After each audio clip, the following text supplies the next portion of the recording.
독일 하면 전차군단이라는 말이 익숙합니다. 그만큼 전쟁사에서 독일의 전차는 위협적인 무기였습니다.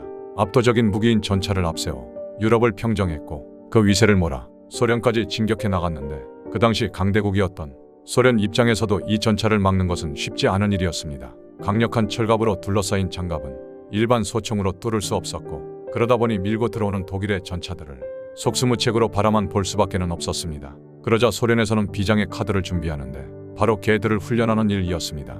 개들에게 폭탄이 들어있는 가방을 매게 한 후 전차의 가장 취약한 부분인 전차 아래로 들어가게 한 후 폭탄을 터뜨리게 하는 것이었죠. 소련이 생각할 때 이 프로젝트는 목표물을 따라가는 패트리어트 미사일 플러스 대전차 지뢰의 장점만을 모아놓은 최선의 선택이라고 여길 만큼 강력하고 참신한 무기라고 생각했던 것 같습니다.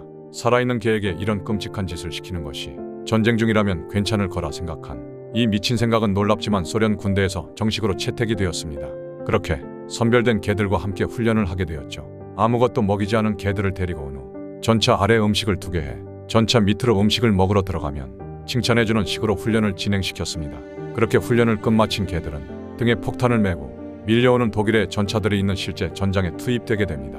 하지만 결과적으로 이 프로젝트는 처참하게 실패하게 되는데 첫 번째 이유로는 훈련했던 소련의 전차는 경유를 연료로 사용하는 반면 독일의 전차는 휘발유를 연료로 사용했기 때문에 냄새가 달라 오히려 익숙한 냄새가 나는 아군의 전차로 뛰어들어 공격을 가하기도 했다고 합니다.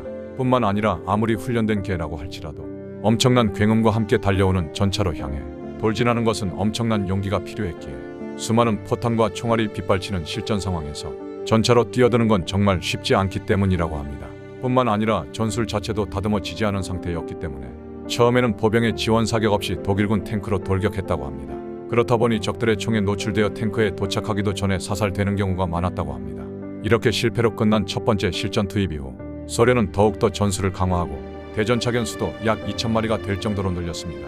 그렇게 수많은 대전차견이 희생되며 독일의 진군을 늦출 수 있었습니다.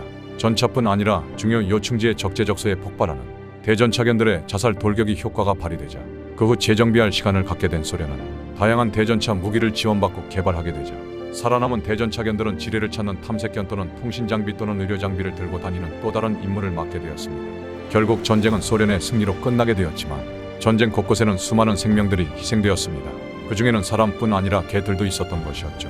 그 이후로도 개들은 인간을 도와 수많은 전장에서 활약하는 존재가 되었습니다.